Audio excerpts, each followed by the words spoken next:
이번 시간부터 시편 강해에 이어서 로마서 강해를 시작하게 되었습니다. 제가 시편 강해 22편에서 간략히 얘기를 했지만은 이 로마서 강해를 하게 된 이유가 있습니다. 지금 때가 마침 시의 적절하게 작용을 한 것 같습니다. 지금 마침 이 구원파들이 나와가지고 뭐 새삼 나온 것은 아니지만 그자들이 기존에 해왔던 것들이 말하자면 이 한국 사회의 이 병폐들과 맞물려서 이 세월호 사건이라는 이 끔찍한 사태를 통해서 다 노출이 되고 있는 것입니다. 그러니까 이것이 이 한국의 성경대로 믿는 그리스도인들, 진짜 올바로 복음을 전하는 이 성경대로 믿는 바이블 빌리버 크리스찬들이 이 사건을 복음을 전하는 데 있어서 하나의 큰 장애물이 될 수도 있고, 아니면은 이것을 극복할 때 결국에 지금 한국 교회가 복음을 배격하고 왜곡하고 또 이 행위로 가리우고 있는 이런 독보리들을 뽑아낼 수 있는 그러한 선의 계기로 활용할 수도 있는, 선한 계기로 활용할 수도 있는 그러한 사안이라고 저는 생각을 하는 것입니다. 그래서 이 로마서 강해를 여러분이 듣게 되시면은 이 구원의 보장에 대한 말씀이 이 후반부에 갈수록 많이 나오지 않습니까? 예, 이런 말씀들을 다 배겨버리고 이러는 것이 아니라 우리가 이것을 깊이 묵상도 하고 또 깊이 깨달아서 우리가 이 말씀들을 능숙하게 활용할 수 있게끔 우리가 그것을 깨닫는 데까지 이르러야겠다는 그 얘기를 드리는 것입니다. 그래서 제가 다른 이 서신서들과 또 사복음서라든지 이것을 제쳐놓고 로마서 강해를 먼저 하려고 하는 것입니다. 그러므로 제가 이 진행하는 거에 대해서 에 대해서 잘 숙지를 해주시고 또 그런 말씀들, 구원의 보장이라든지 또 이 신약적인 칭의에 대한 말씀이라든지 이런 거를 접할 때 여러분이 내가 다 아는 말씀이야. 내가 이거 옛날에 기초 성경 공부할 때 아니면은 내가 처음 복음 듣고 성경 찾아봤을 때 다 깨달았던 것, 알았던 것들인데 뭐 새삼 다시 공부하느냐 이렇게 생각하지 마시고 아, 다시 한번 잘 공부하시고 묵상을 해보시면은 여기서 새삼스럽게 생각했던 그런 사실들이 더 진리로 확실하게 여러분 마음에 들어오는 것을 경험하실 수 있으리라 생각을 합니다. 저도 그런 것을 어, 받기를 원하기 때문에 또 이 성경 공부를 가르치는 입장이지만 같이 또 동참을 하는 것입니다. 예, 그러면 오늘은 1장인데 1장 전체는 상당히 분량이 많지만은 일단 게시하는 의미로서 1장을 전체를 총괄을 해서 진행을 하는 것입니다. 이후에 진행할 때는 분량을 감안해서 조금 적게 할 수도 있겠지만은 예, 그것은 그때 가서 적절하게 하고 자 그러면 1절부터 예수 그리스도의 종 바울은 사도로 부르심을 받아 하나님의 복음을 위하여 성별된 바. 제가 본문에 다 썼죠. 이게 사도 바울의 부르심이 어떠한 부르심이었는가. 그걸 보면은 우리가 딱 연상이 되는 게 있잖아요. 진짜 벼랑 끝에서 부르심 받은 것이다. 벼랑 끝 부르심이다. 그렇죠. 사도 바울이 그때 사울이었던 그 바울이 조금만 더 나갔으면은 진짜 돌아올 길이 없었죠. 예, 그러니까 이 바울이 실제적으로 그리스도인을 직접 죽인 건 아니지만은 그 죽이는 거에 동조를 했었죠. 스테판 집사를 돌로 칠 때 거기에 동조를 했단 말입니다. 그리고 이 시리아 안티옥이 아니라 다마스커스로 갈 적에 이 사울은 이 살인할 마음을 품고 있었던 것이에요. 성경을 보면은 그래서 하나님께서 그 결정적인 타이밍에 그를 막아서 그를 180도로 돌려놓으신 것이죠. 그러니까 조금만 더 넘어갔으면 사울은 돌이킬 수 없는 사울이 되었을 것입니다. 그러니까 우리의 부르심을 한번 비교를 해보자 얘기는 하는 것이죠. 그러니까 여러분들이 각자 구원받을 그 순간에 부르심 받은 그 처지와 환경은 전부 다 틀리다는 것입니다. 그리고 어떤 사람은 정말로 어릴 적에 구원받은 사람은 철 모르고 구원을 받았죠. 그래서 이 어릴 적에 그렇게 구원받은 사람은 자기 은혜를 제대로 못 깨닫는 경우가 많습니다. 그래서 구원받은 후에 자기 마음대로 살다가 결국에 그 뒤늦게 은혜를 깨닫고 또 돌아오기도 하고, 또 어떤 사람은 정말로 이 방종한 죄인으로 살다가 아, 그래서 이 나라 끝에서 이 절벽 끝에서 이 사도 바울처럼 그렇게 구원을 받아서 부르심을 받는 사람도 있습니다. 어쨌든 바울은 그런 부르심을 받았다는 것이에요. 그리고 하나님께서는 이렇게 지극히 이 작은 자, 그러니까 바울은 자기를 그렇게 겸손하게 표현을 했습니다. 사도라고 불릴 자격도 없다. 실로 나는 이 성도들을 잡아 죽이려고 했던 그런 자인데, 실제로 잡아 죽이는데 찬동하고 했던 그런 살인자인데, 하나님 보실 때는 살인자죠. 그런데 이렇게 부르심을 받았다는 것이에요. 그러니까 우리 각자가 이 받은 부르심을 이렇게 비교를 해 보는 것입니다. 그러니까 하나님께서는 결국에 이 우리 구원의 대장이신 예수 그리스도를 제시하실 적에 어떻게 제시하신 것이요? 주님께서는 유명한 사람으로 가문에 오시지 않았죠. 그리고 사도들 또한 더 나왔죠. 바울은 그나마 좀 학식이 있고 배우고 이 가말리엘 하에서 이렇게 고등 학문, 소위 말하면 이 고등 학문을 한 박사 과정 그 정도 되는 사람인데, 이 결국에 이 완전히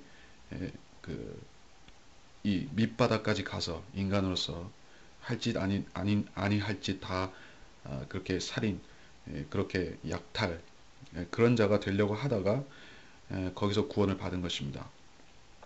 조금 더 갔으면은 바울이 로욜라처럼, 이그나시우스 로욜라 있잖아요. 그런 살인자처럼 되었을지 누가 아는 것입니까? 자, 그래서 2절에서 그분께서 자기 선지자들을 통하여 성경에 미리 약속하신 것이라 말씀하셨죠. 그러니까는 이 복음에 대해서 우리가 이게 우연히 우리한테 나타난 것인가, 아니면은 이게 어떤 히스토리를 갖고 이 복음이 우리한테까지 왔는가, 이걸 알고 모르고는 좀 차이가 있는 것이죠.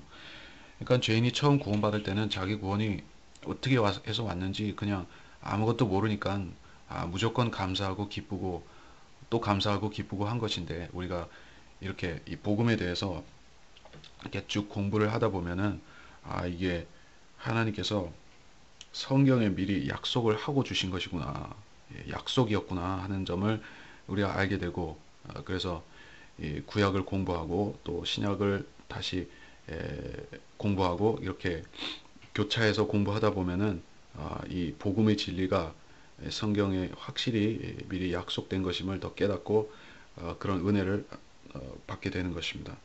3절에서 이 복음은 그의 아들 예수 그리스도 우리 주에 관한 것으로 그는 육신으로는 다윗의 씨에서 나셨으며, 4절 거룩의 영으로는 죽은 자들로부터 부활하여 능력으로 하나님의 아들로 선포되셨으니 라고 했습니다.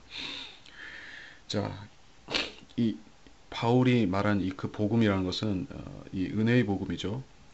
그래서 5절에서 계속 얘기가 나오지만은 이 믿음으로 순종케 한다. 또 6절에서 예수 그리스도의 부르심을 받았다 하는 것은 전부 다 우리가 은혜로 구원을 받는 이 사도 바울이 자기 복음, 나의 복음이라고 말하는 그것을 말하는 것입니다.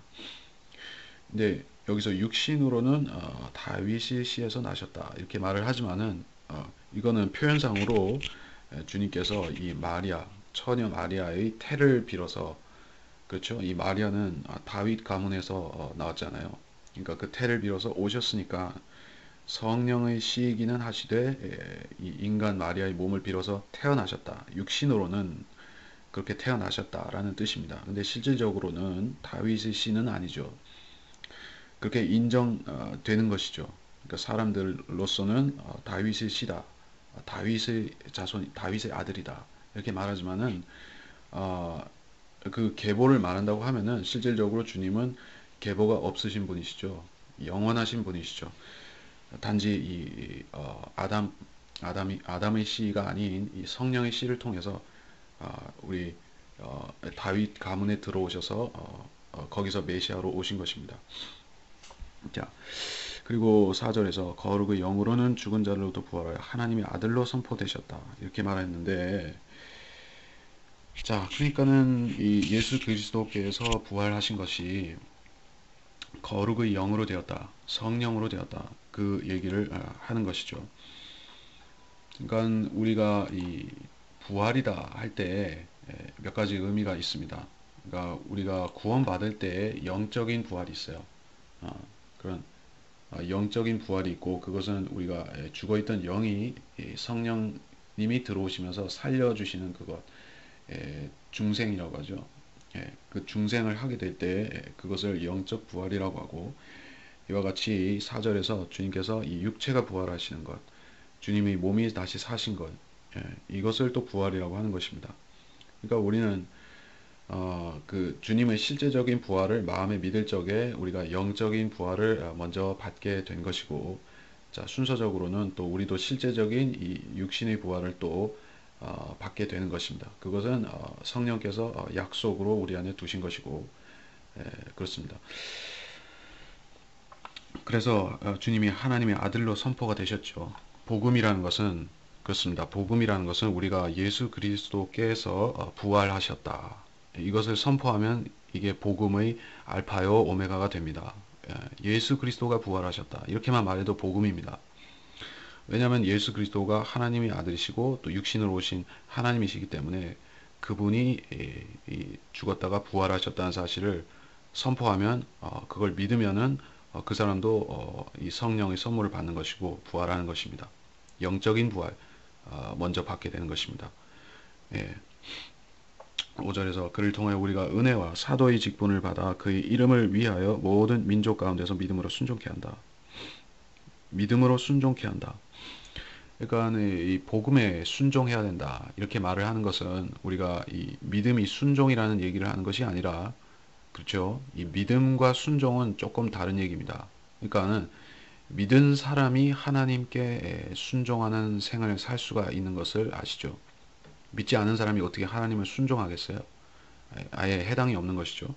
그 때문에 믿음으로 순종케 한다, 이 말은 일단 구원의 의미로 적용한다고 하면은, 여러분이 구원받을 때 여러분은 자기 의지를 하나님 앞에 내려놔야 되는 것이에요. 그 의지가 중요하시죠. 중요한 것이죠. 여러분이 자기 의지를 내려놓지 않은 채로, 여러분의 이 머리만 개방한 채로 하나님 말씀을 듣는다고 하면은, 하나님 말씀 여러분 이 뇌리에 스치다가 머릿속에 돌다가 그냥 나가버립니다. 그러니까 이 말씀이 여러분의 마음까지 들어와야 되는 거예요. 여러분이 마음까지 들어온다는 것은 여러분이 의지를 열어서 그 말씀이 여러분 마음에 역사할 수 있도록 자리를 내어드린다. 여러분의 의지를 주님 앞에 개방한다. 그런 의미가 있습니다. 그래서 이 요한계시록에서 라오디케아 교회에 대해서 말씀하시기도 그렇게 하셨죠. 네가 문을 열면 내가 들어가서 너와 함께 먹고 마시며 교제하겠다. 이게 실제적인 교회를 말하기도 하지만은, 이 죄인들이 이 주님을 받아들이는 그것을 우리가 복음 전파의 그런 참조 구절로 사용하기도 하는 것입니다. 마음 문을 열어라, 이렇게 주님은 요구하시는 것이고, 그것은 우리의 닫혀 있는 의지를 연다는 것과 관련이 되는 것입니다. 그래서 6절에서 그들 가운데서 너희도 예수 그리스도의 부르심을 받은 자들이니라, 로마에 있는 성도들을 말하는 것이고요. 자, 7절에서 하나님의 사랑을 받고 성도로 부르심을 받은 로마에 있는 모든 사람에게 편지하노니 하나님 우리 아버지와 주 예수 그리스도로부터 은혜와 평강이 너희에게 있을지어다. 사도 바울이 이렇게 항상 인사를 하죠. 인사말로, 이런 인사말로 시작하고 또 이런 인사말로 끝내고, 이 때문에 바울 서신서들은 이렇게 해서 구별이 되는 것입니다. 그리고 로마에 있는 사람들은 로마의 성도들인 것이고요. 자, 8절에서 먼저 너희 모두로 인하여 예수 그리스도를 통하여 나의 하나님께 감사드리는 것은 너희 믿음이 온 세상에 전해짐이라. 내가 그의 아들의 복음 안에서 나의 영으로 섬기는 하나님께서 나의 증인이시니 나의 기도에 쉬지 않고 항상 너희를 말하며.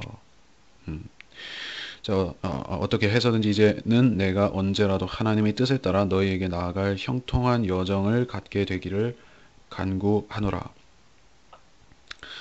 이거는 계속해서 인사말이면서 이 로마에 있는 성도들에 대해서 사도 바울이 갖고 있는 이런 고민, 기도 제목, 말하자면 걱정, 그걸 언급하고 있습니다.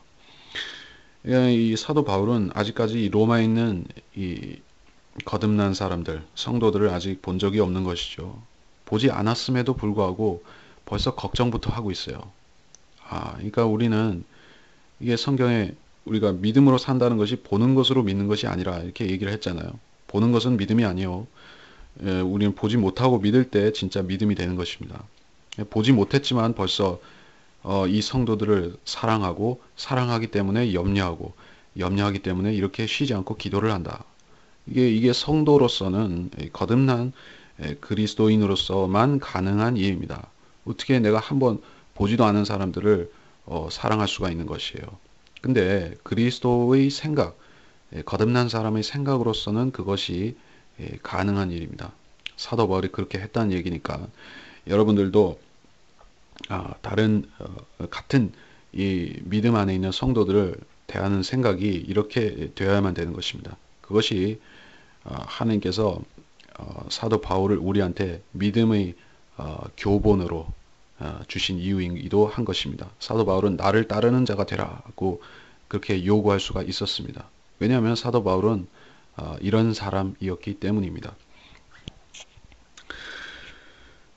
내가 너희를 보고 싶어 하는 것은 내가 어떤 영적 은사를 너희에게 주어 너희를 굳게 세우려 함이니 이는 곧 내가 너희와 함께 있어 너희와 나의 믿음으로 인하여 서로 위로를 받으려 함이라. 형제들아 이제 나는 너희가 모르는 것을 원치 아니하노니 내가 다른 이방인들 가운데서와 마찬가지로 너희 가운데서도 다소 열매를 거둘까 하여 여러 번 너희에게 가려고 시도했으나 지금까지 방해를 받았느니라. 방해를 받았어요. 아, 그러니까 어떤 방해를 받았는가? 그거는 자세히 나오지는 않지만은 바울은 이 무척이나 이 로마에 가고 싶어 했던 것입니다.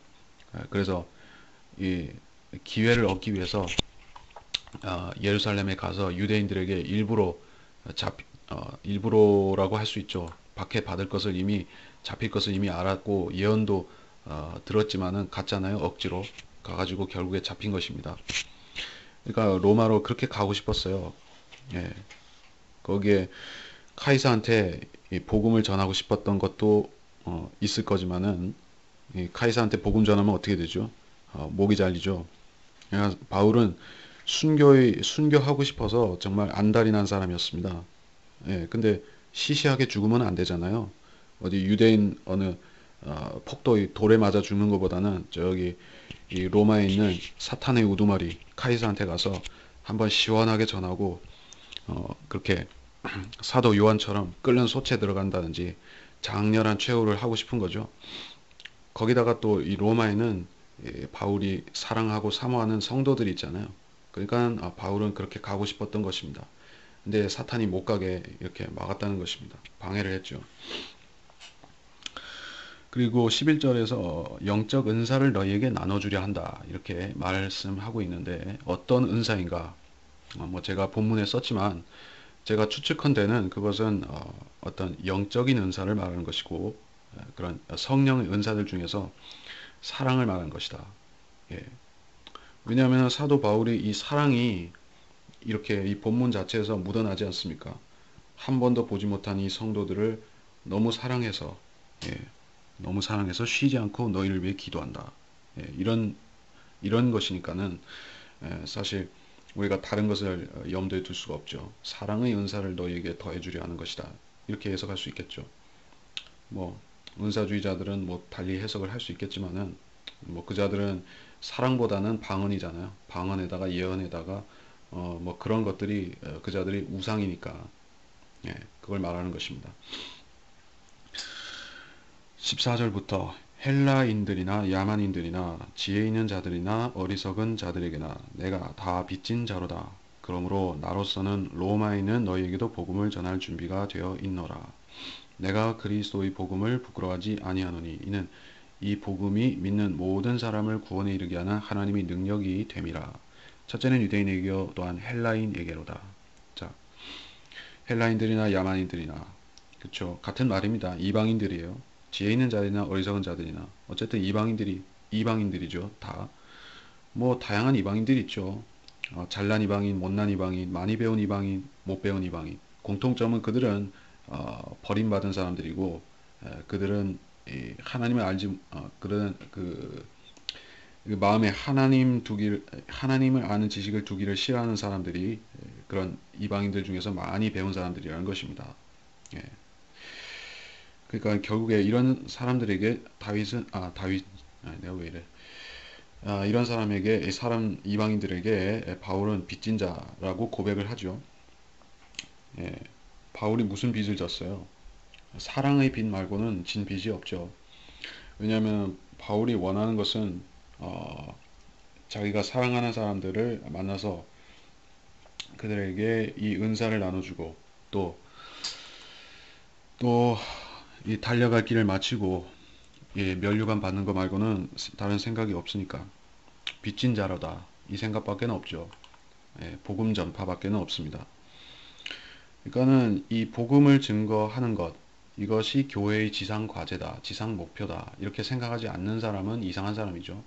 그렇기 때문에 실제적으로 지금 뭐 현대 교회들이 수많은 방법으로 뭐 복음 전파라는 것을 하긴 하는데 실제적으로 그들은 사람의 이 죄인의 혼들에 대해서는 별다른 관심이 없는 경우가 대부분입니다. 그래서 조직체를 만들고 선교회를 만들고 그런 모임을 통해서 그런 인간들이 모임을 이끌고 나가지만 실제적으로 바깥에 뒹굴고 있는 그런 잃어버린 죄인들에 대해서는 큰 관심이 없는 것입니다. 그것이 바울과 이 지금 현대 기독교 배교자들의 배교한 그런 현대 기독교의 근본적인 차이라고 할 것입니다. 이 배교한 현대 기독교인들은 자기들이 빚진 자라고 생각하지 않습니다. 오히려 빚을 받아내고 싶어 하죠. 교회에서 이익을 취하고 빚을 받아내고 싶어 하는 자들이 교회 앞자리들을 차지하고 있는 시대인 것입니다. 그래서 바울은 이 로마에 있는 성도들에게 복음을 전하려고 갈 준비가 되어 있어요. 그러면서 이렇게 고백을 하죠. 복음을 부끄러워하지 아니하노니 그리스도의 복음입니다. 바울이 전한 복음은 나의 복음이라고 했어요. 그거는 분명한 이유가 있는 말이고 이게 사도 바울 표 복음이다라는 의미인데 왜냐하면은 주님께서 사도 바울을 100% 신임하시고 그한테 은혜의 복음을 맡겨주셔서 사도 바울의 복음이 곧 예수 그리스도의 복음이 되게끔 하셨기 때문이라는 것입니다. 우리가 이 기본적인 이 진리를 인식하고 이 바울의 은혜의 복음을 대해야 되는 것이지 이것이 사도 바울 개인이 어떻게 자기 상상이나 추리나 뭐 아니면 그 바울이 많이 배운 사람이니까 자기 그런 상식을 가지고 끼워 맞춰서 만든 그런 복음이 아니라는 것이에요. 그거를 우리가 반드시 알아야만 됩니다. 그러니까 제가 이 로마서 강해를 하면서 이 점을 계속해서 강조할 것입니다. 바울의 은혜의 복음은 바로 예수 그리스도의 복음이고 여러분이 구원받는 복음은 이 복음밖에 없다. 이것을 확인하고 넘어갈 것입니다. 자, 그래서 16절에서 계속해서 하나님의 능력이라 그러면서 첫째는 유대인에게 또한 헬라인에게로다 이렇게 제시를 하죠. 이거는 실제적으로 복음의 역사가 이렇게 초대 교회로부터 이방인 교회로 이렇게 이동이 되었죠. 초대 교회는 전부 유대인 교회였던 것이죠. 예루살렘 교회는 100% 유대인들이었고요. 그러다가 이 사마리아와 그러니까 이방으로 넘어가면서 점점점 이방인들이 들어오기 시작했는데 그렇죠. 그럼에도 불구하고 이 로마서를 기록하던 이 당시에도 여전히 이 초대 교회라는 것은 대부분 유대인들이 다수를 차지하고 있는 그런 유대적인 교회였던 것입니다. 그러면서 일부 이방인들이 또 들어오고 있었는데 그런 상황에서 바울이 이렇게 얘기를 한 것입니다. 첫째는 유대인이요 또한 헬라인이로다. 그리고 17절에서 이 복음 안에는 믿음에서 믿음에 이르게 하는 하나님의 의가 계시되었으니 기록된 바 의는 믿음으로 말미암아 살리라. 자, 이 믿음에서 믿음에 이르게 한다. 이게 무슨 말인가? 여러분이 이걸 잘 분별을 하고 이거를 넘겨버려서는 안 됩니다. 그러니까 여기에 인용된 구약이 있잖아요. 이게 어디서 나온 구절이냐면은 여러분이 보시면 하박국서 2장 4절에서 나온 구절입니다. 이상 4절에 나온 그 구절입니다. 어떤 구절인지를 제가 본문에 인용해 놨으니까 여러분이 읽어보세요. 잘 이거를 묵상을 해보시고 이 의미를 꼭 깨달으시기 바랍니다. 이 하박국서에서는 자기 믿음이라고 했는데 여기 인용되기로는 그냥 믿음이에요. 구절이 바뀌었죠. 제가 그거를 많이 강조를 했습니다. 그 때문에 이 구약적인 믿음, 신약적인 믿음 무슨 차이가 있는지. 그러니까 우리의 믿음은 한마디로 정의하자면 이것은 예수 그리스도에게서 우리한테 전가된 믿음이에요. 임퓨트된 믿음이 우리의 믿음이에요. 우리는 아무개가 믿는 내 믿음이 아니라 그러니까 제가 믿는 예수 그리스도는 제가 제 마음대로 상상하고 추리하고 내 마음대로 꽤 맞춰고 해가지고 믿은 예수 그리스도가 아니란 거예요. 내가 믿은 이 믿음은 내 상상이 아니라 성령께서 초자연적으로 나한테 주셔서 믿게 하신 그 예수 그리스도의 믿음인 것이에요. 그래서 우리는 구원을 받은 것입니다. 의인은 믿음으로 말미암아 살리라. 이것이 우리한테 실제적으로 그렇게 적용이 된 것입니다. 구약과는 다르고. 자, 그래서 18절부터 이게 쭉 32절까지 이 이방인들에 대해서 다루고 있습니다. 전부 다 이방인들이에요. 이거는 교회 다니는 이방인, 교회 안 다니는 이방인하고는 상관이 없고 구원 못 받은 이방인들에 대한 전반적인 묘사를 한다.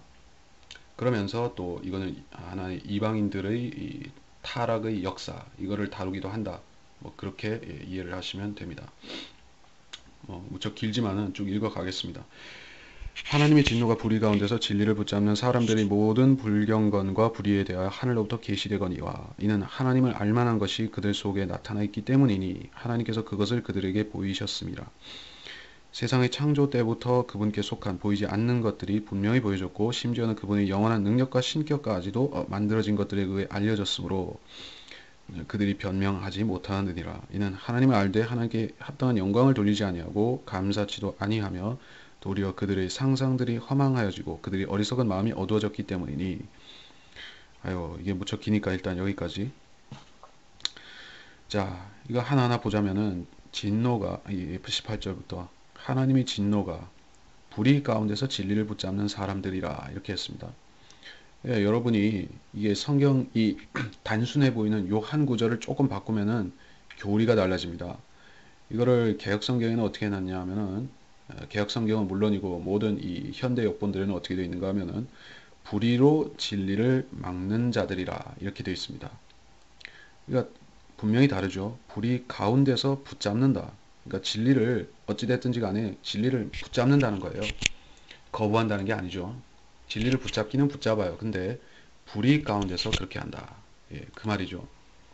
그러니까는 하나님께서 보시기에는 실제적으로 어떤 사람들이 더 미우실까요? 더 얄미우실까요? 그러니까는 진짜 한 마음인 사람들이 정말 주님 앞에 인정을 받잖아요. 두 마음을 품은 사람들은 주님 앞에 안정함이 없습니다. 그러니까는 진리를 믿는다고 했으면은 믿어야죠. 예, 그러니까 두 마음을 품으면 안 되는 것이죠. 근데 그런 사람들이 지금은 많이 있습니다. 그래서 이 회개하지 않고 거듭나지 않고 이 성경을 믿겠다고 하는 사람들, 성경을 가르친다고 하는 사람들, 또 목사가 된 사람들, 이런 사람들이 지금 얼마나 많습니까? 이 교회 강단을 그런 사람들이 얼마나 많이 채우고 있습니까? 그 사람들이 이 종교의 하나의 지식으로서 자기가 거듭나는 것을 대신해서 그렇게 강단에서 아무리 육신적인 설교를 한다고 해도 그들은 변화가 없고 그들이 이렇게 설교하는 그 군중들도 아무 변화를 받을 수가 없습니다. 왜냐하면은 하나님께서는 불의 가운데서 진리를 붙잡는 사람들에 대해서 하나님이 진노를 보여주신다 이렇게 했기 때문입니다. 하나님께서 그들을 받아주시는 게 아니에요. 오, 너도 어쨌든지 간에 복음을 증거하는구나. 예, 그러니까는 주님께서는 아무나 복음을 증거하도록 맡겨주시는 것도 아니에요. 이 복음이 쉽고 간단한 복음이라고 해서 어떤 자들이 그렇게 함부로 말하듯이 싸구려 복음이 아닌 것이에요. 너무나 이 귀한 복음이기에 주님께서는 거듭난 사람들 중에서도 정말로 합당한 사람들만 불러 쓰셔서 그들한테 이 복음을 주시고 전파하게끔 맡겨주시는 것입니다. 그러니까 불의 가운데서 붙잡는 사람들이 해당 사항이 없는 것입니다. 예, 그러니까 불의 가운데서 진리를 붙잡는다, 가르친다 하는 사람들은 헛일을 하는 것이죠. 아니면 자기 머리 위에 진노를 쌓는 것이죠. 예, 하지 않아도 될 일을 하는 것이죠. 그러니까 그런 사람들은 목사가 되기보다는 자기 일을 하는 게 나았을 법한 사람들이 지금 무척 많다는 얘기입니다. 그래서 결국에 하나님을 알만한 것이 그들 속에 나타나 있기 때문이다. 이 말씀을 하시는데 결국에 이 사람의 양심, 마음 속에는 하나님을 알만한 것이 다 있어요. 예, 그러니까는 우리가 복음을 증거할 때 유념해야 될 사항이 하나 있는데 그거는 내가 복음을 전하면 저 사람이 알아들을까? 저 사람은 예수라는 말을 한 번도 세상에 들은 적이 없을 텐데 시골 할머니 같은 사람들한테 그렇죠. 평생 예수란 말도 못 들어본 사람한테 복음 전하면 잘 받아들일까? 그렇게 생각할 수 있죠. 하지만은 이 성경은 그렇게 안 가르치는 것이에요. 사람의 마음속에는 다 비슷비슷한 것들이 있어요. 죄가 있고 또 이 사망이 있고 저주가 있고 다 비슷비슷한 것이에요. 그렇기 때문에 이 복음의 기본 골자 메시지는 간단하잖아요. 너는 죄인이다. 너는 죽을 수밖에 없는 죄인이다. 너는 지옥에 간다. 지금 예수 그리스도 하나님의 아들인 예수 그리스도를 믿으면 너희 죄는 다 없어진다. 구원받는다. 쉽고 간단하죠. 이거 전하는데 몇 초 걸리는 것입니까? 별로 안 걸립니다. 그러니까 우리가 복음을 전한다는 것은 이미 받아들일 만한 사람들에게 주님께서 전하게끔 하신 것이다. 그것을 알아야 됩니다. 마음속에 이미 대부분 다 나타나 있는 것이에요.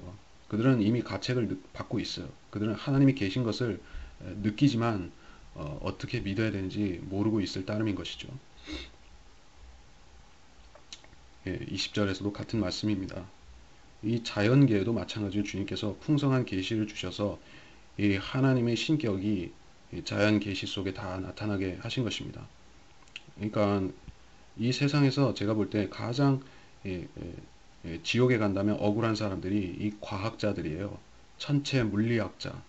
이런 사람들이 지옥 가면 정말로 그 사람들은 바보 천치인 것이에요. 스티븐 호킹 이런 사람들 있잖아요. 타칭 천재고 그 사람이 이 우주에 대해서 물리 법칙과 이 우주와 그런 운행에 대해서 얼마나 많이 아는 것이에요. 그렇죠? 그렇게 많이 알면서 하나님 지으신 피조 세계에 대해서 그렇게 많이 연구했으면서 거기서 이 하나님을 찾지 못하고 20절에 이렇게 분명히 말씀하셨는데 그걸 못 찾고 지옥 가면은 그 사람은 정말 천치밖에 안 되는 것이죠. 우리는 그걸 알아야겠습니다. 21절에서 이는 하나님을 알되 하나님께 합당한 영광을 돌리지 아니했다. 감사치도 아니한다. 결국 계속해서 다운되고 있는 것입니다. 이방인들의 영적 상태가 이런 식으로 흘러간다는 것이에요.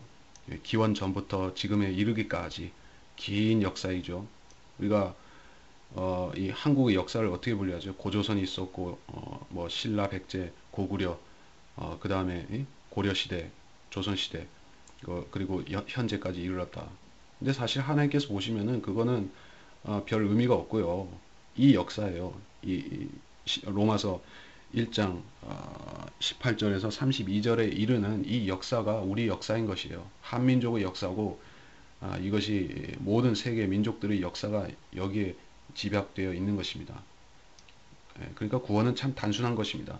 한국 사람이나 미국 사람이나 구원받는 것은 결국에 이 흐름에서 빠져나와서 하나님의 나라로 들어오는 것이니까 여기에 동참하지 않으면 되는 것이니까 쉬운 것이죠. 이 편이냐 저 편이냐.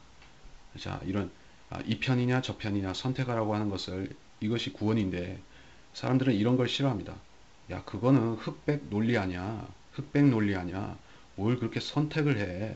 그냥 좀 열심히 하다가 잘 되면 다행이고 그래도 노력하는 사람도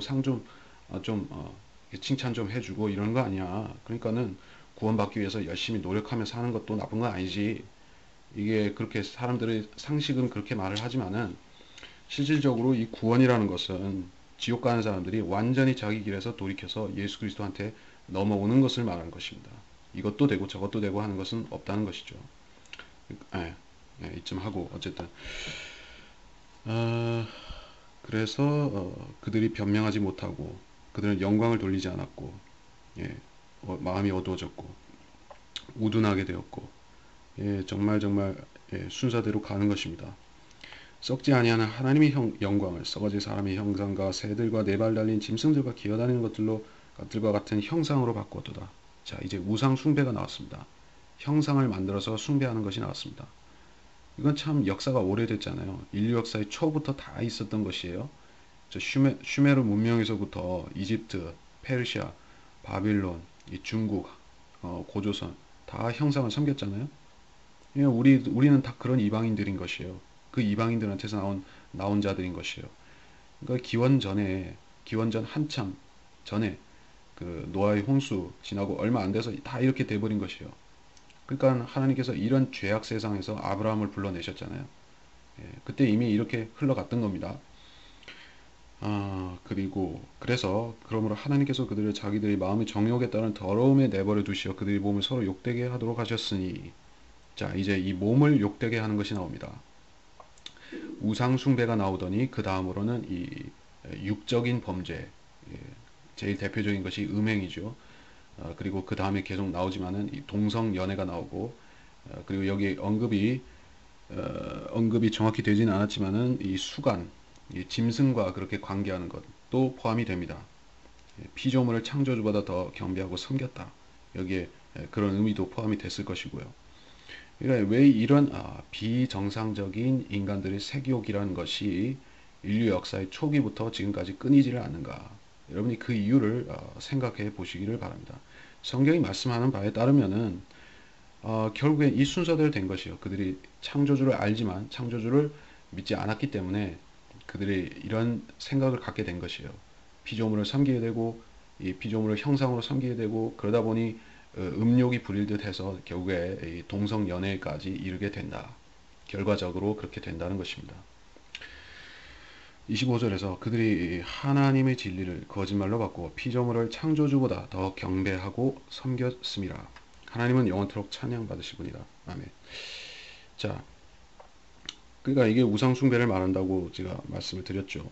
23절에서 그리고 25절에서. 그러니까는 이 피조물들 중에는 뭐 형상을 만드는 것뿐만 포함하는 게 아니라 인간 숭배도 포함이 되는 것이요. 인신 숭배, 인간 숭배. 그러니까 뭐 독재 국가에서 지도자를 우상으로 섬기는 것도 마찬가지고, 이 절대 왕정에서 왕이 신처럼 되는 것도 결국에는 피조물을 더 섬기는 것이죠. 그러니까는 이런 세상을 주님께서 구원하셔서 이 예수 그리스도께서 다스리시는 왕국으로 바꾸는 것이에요. 완전히 다른 세상이죠. 우리는 그걸 소망하는 것입니다.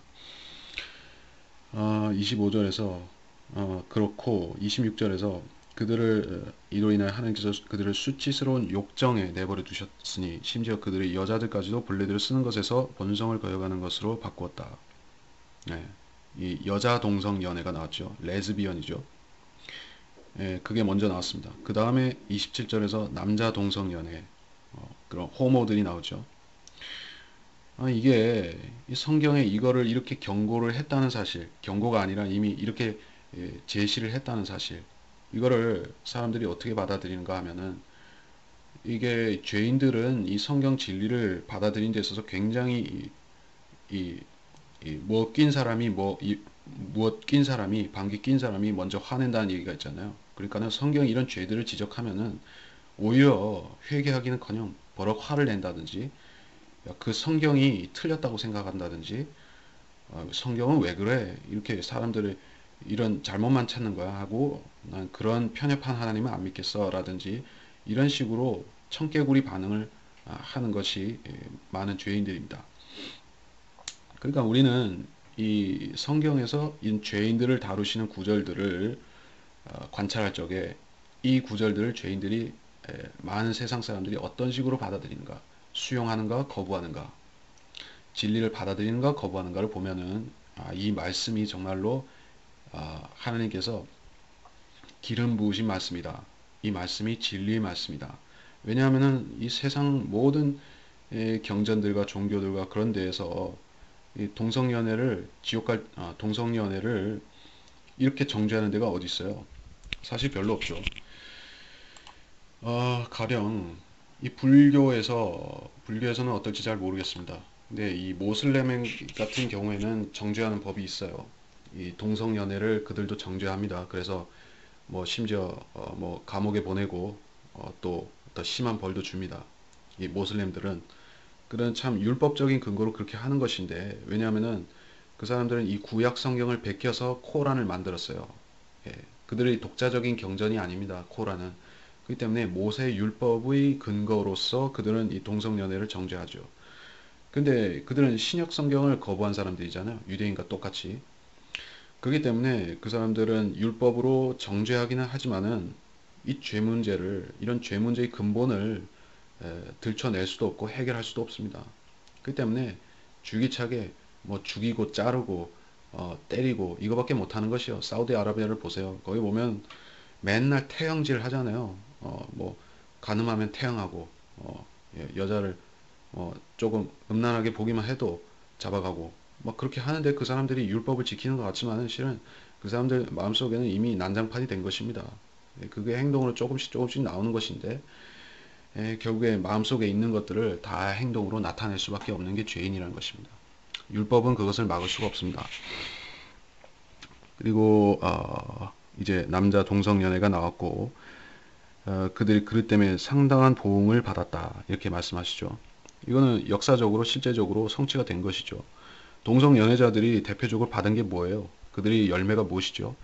AIDS죠. 예, 후천성 면역 결핍증. 이게 뭐 어디서 온 질병이냐 하는 거에 대해서는 참 여러 가지 이론들이 많고, 이게 동성 연애자들 때문이 아니다라는 그런 반박을 하는 자들도 있습니다. 근데 우리가 분명히 알아야 될 것은 이 질병이 나타난 시기와 AIDS가 나타난 에이즈가 나타난 시기와 이 동성 연애자들이 급증했던 그 시기와 일치한다는 것입니다. 그것이 어떤 음모론에서 말하듯이 그렇게 뭐 조작을 했다고 할지라도 어쨌든 하나님께서 그들한테 그런 벌을, 에이즈라는 벌을 그 사람들한테 주신 것은 사실이란 말이에요. 누구를 시켜서 했든지 간에, 일루미나리를 시켜서 그런 질병을 만들어 퍼뜨렸든 어쨌든 간에 하나님께서 동성 연애자들을 정죄하신 것은 사실이잖아요. 그거는 인정을 해야 된다는 것이죠. 자, 이렇게 하나님께서는 자기 마음대로 육신을 쓰는 사람들을 벌하십니다. 그리고 29절에서부터 이제 본격적으로 죄들이 언급이 되는 것이죠. 그들은 모든 불의, 음행, 사악, 탐욕, 악의로 가득 찼으며 시기살인, 분쟁, 사기, 악독이 가득하며 수군거리는 자들이요 비방하는 자들이요 하나님을 미워하는 자들이요 모욕을 주며 교만하며 자기 자랑만 하며 악한 일들을 꾀하는 자들이요 부모를 거역하며 몰지각하며 약속을 저버리며 무정하며 화해하지 아니하며 무자비한 자들이라. 그들은 이 같은 일을 행하는 자들이 마땅히 죽음에 처해져야 한다는 하나님의 심판을 알면서도 이 같은 일을 행할 뿐 아니라 이런 일을 행하는 자들을 좋게 여기느니라. 좋게 여기느니라. 자, 이거를 주목합시다.